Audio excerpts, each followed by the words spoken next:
हमारे बुजुर्ग कह गए हैं, मातृ देव भव, पितृ देव भव, आचार्य देव भव, अतिथि देव भव।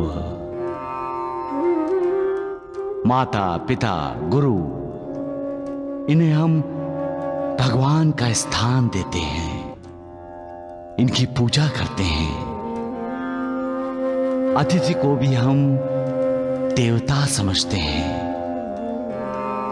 इसलिए अतिथि के रूप में शत्रु भी आए तो हम उसका आदर सत्कार करते हैं। ये हमारे देश की संस्कृति है, हमारी अपनी तहजीब है। हम घर आए दुश्मन का भी अनादर नहीं करते, फिर घर आई अपनी बेटी की अवहेलना क्यों करते हैं? वो तो हमारी शत्रु नहीं है, फिर भी हम उसे अपनी शत्रु क्यों मानते हैं? सिर्फ इसलिए कि वो दुर्भाग्य से विधवा हो गई है। विधवा होने से या ससुराल द्वारा उसका त्याग करने से क्या उसका और हमारा रिश्ता बदल जाता है? रिश्ता तो वही है, वो हमारी बेटी ही है। हम ही ने उसे जन्म दिया, हम ही ने उसे प्यार ममता दी है, हम ही ने उसे बड़े नाज से पाला है और उसकी शादी भी कराई है हमने। उसके विधवा होने से क्या सत्य मिट जाता है? नहीं। तो फिर उसके प्रति हमारा व्यवहार क्यों बदल जाता है? क्यों? प्यार कोई नदी नहीं है जो सूख जाए। हमारा प्यार उसके प्रति सूख क्यों जाता है? क्यों? हम अपनी संस्कृति, अपना धर्म, अपना कर्तव्य क्यों भूल जाते हैं? पालक का धर्म है पालन करना, सुरक्षा देना, सुख देना। पालक जब अपने धर्म का पालन नहीं करता तो तब वो अपने घर में, अपने परिवार में अशांति ही अशांति फैलाता है, जो उसकी मना शांति का ही प्रतिबिंब होता है। हमारी संतान आखिरी सांस तक हमारी संतान है, फिर उसका मार्गदर्शन करना हमारा कर्तव्य है। उसे सहारा देना, उसे उचित रास्ते पर लाना, उसे प्यार देना हमारा कर्तव्य है। जब हम अपने कर्तव्य से चूकते हैं तब हम अशांत हो जाते हैं, लेकिन उस समय पछतावे के अलावा हमारे हाथ में कुछ नहीं रहता।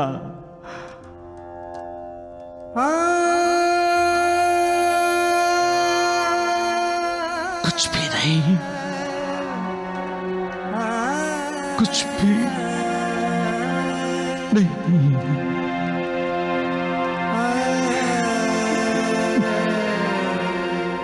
सबका मालिक एक। कहते हैं सुबह का भूला शाम को घर लौट आए तो उसे भूला नहीं कहते, लेकिन सुबह और शाम के बीच जो वक्त है, उस वक्त में रिश्तों के बीच जो युद्ध चलता है, उसका क्या?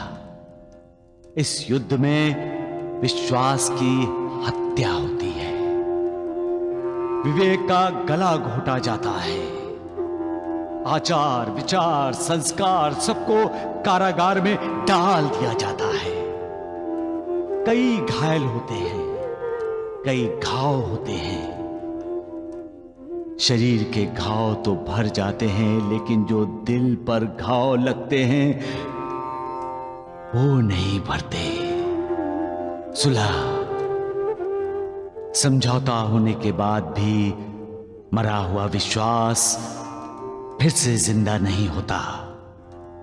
जो दरार रिश्तों के बीच पैदा हो चुकी है वो पूरी तरह नहीं भरती। मन में थोड़ी सी कड़वाहट तो रह ही जाती है, तो फिर इंसान रिश्तों की जंग क्यों लड़ता है, क्यों बेईमानी करता है, क्यों अपनों को धोखा देता है, क्यों विश्वासघात करता है उनसे, सिर्फ पैसों के लिए।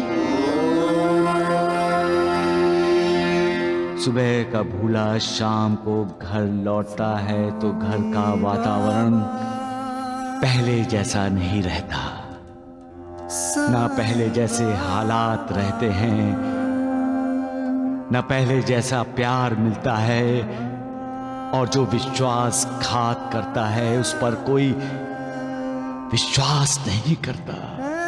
इसलिए किसी के साथ धोखा ना करो, किसी के साथ विश्वासघात ना करो। मालिक की भक्ति में दिल लगा दो, दिल लगा दो, दिल लगा दो,